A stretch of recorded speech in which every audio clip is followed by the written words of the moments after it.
Shalom Bapak Ibu, Saudara-saudari yang terkasih di dalam Tuhan Yesus. Senang rasanya dapat menjumpai Bapak Ibu, Saudara-saudari dalam renungan GKI Cikarang. Sebelum kita merenungkan firman Tuhan, mari kita berdoa. Terima kasih Tuhan atas anugerah hari baru yang Tuhan limpahkan kepada kami saat ini. Kami rindu akan firman-Mu ya Tuhan. Sapa kami dengan firman-Mu. Tuntun kami Tuhan, biarlah Roh-Mu yang kudus memberi kami pengertian, sehingga kami tidak salah dalam memahami dan melakukan firman-Mu. Amin. Bapak Ibu, Saudara-saudari, tema renungan kita hari ini adalah mempersembahkan hati.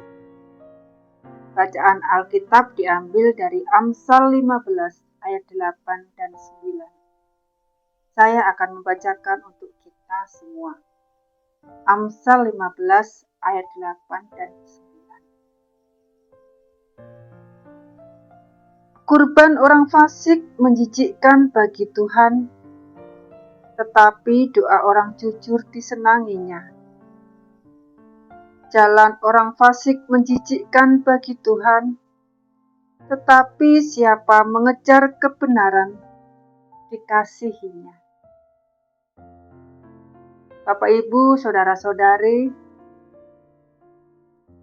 di sebuah kota ada seorang pengusaha kaya raya yang rajin beribadah.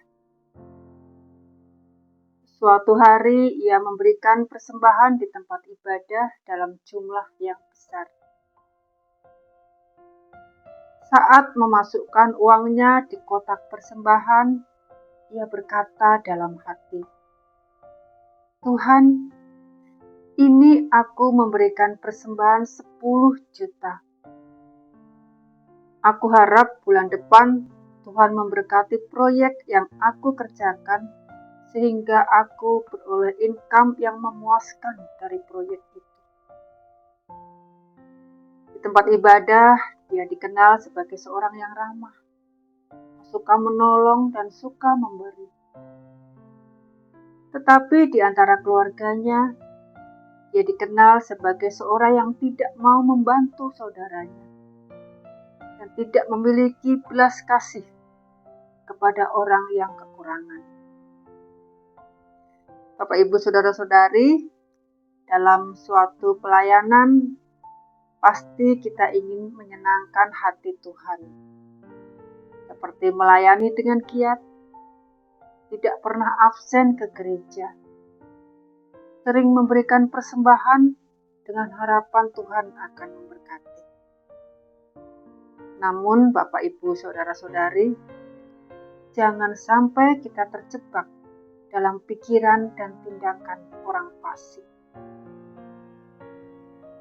Dalam Amsal 15 ayat 8, Tuhan berfirman,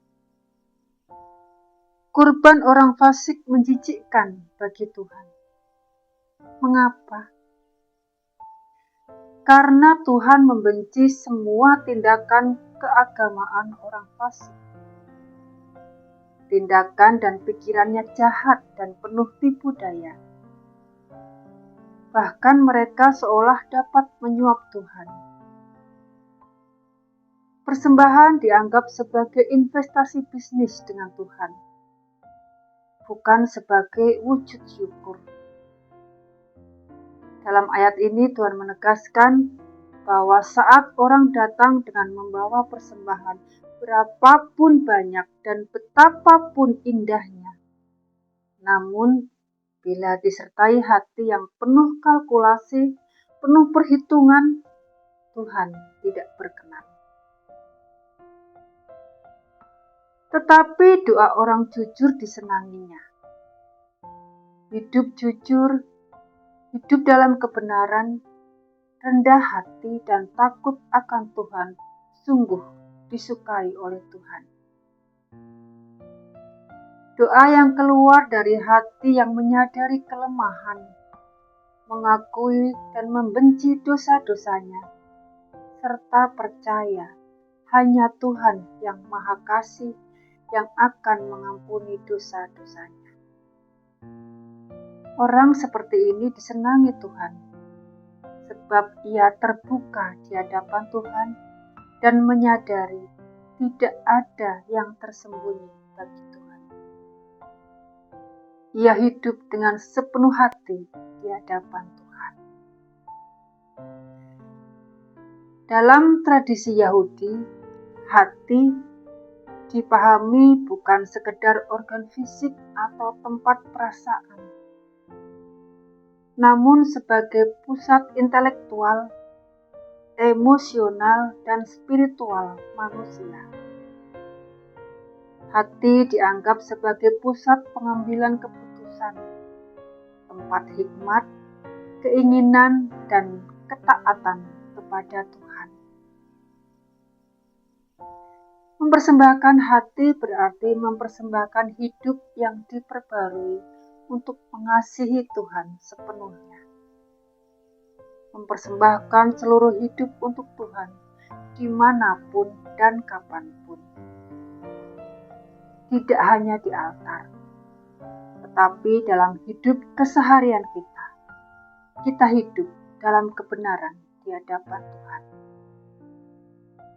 Seperti ditulis dalam Amsal 5 ayat 9. Jalan orang fasik menjijikkan bagi Tuhan, tetapi siapa mengejar kebenaran, dikasihinya. Mari kita pelihara rasa takut akan Tuhan, taat, setia, memiliki kerinduan mencari kehendak Tuhan, dan menyadari siapa kita di hadapan Tuhan.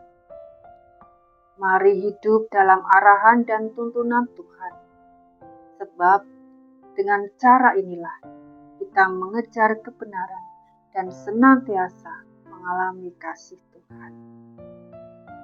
Bukan materi, bukan harta atau ritual lahiriah semata, tetapi mari kita mempersembahkan hati yang penuh kasih, penuh ketaatan dan syukur, sehingga seluruh hidup kita dapat menjadi persembahan yang menyenangkan hati Tuhan. Amin. Mari kita berdoa. Tuhan, terima kasih untuk firman-Mu hari ini. Sertai kami Tuhan, supaya kami punya komitmen yang kuat untuk mempersembahkan hati sebagai suatu persembahan yang berkenan demi kemuliaan Tuhan. Kiranya kasih setia-Mu memampukan kami untuk menjaga hati kami, menjaga kehidupan kami.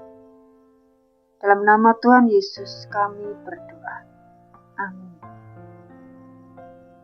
Bapak, Ibu, Saudara-saudari, demikianlah renungan kita hari ini. Tuhan Yesus memberkati.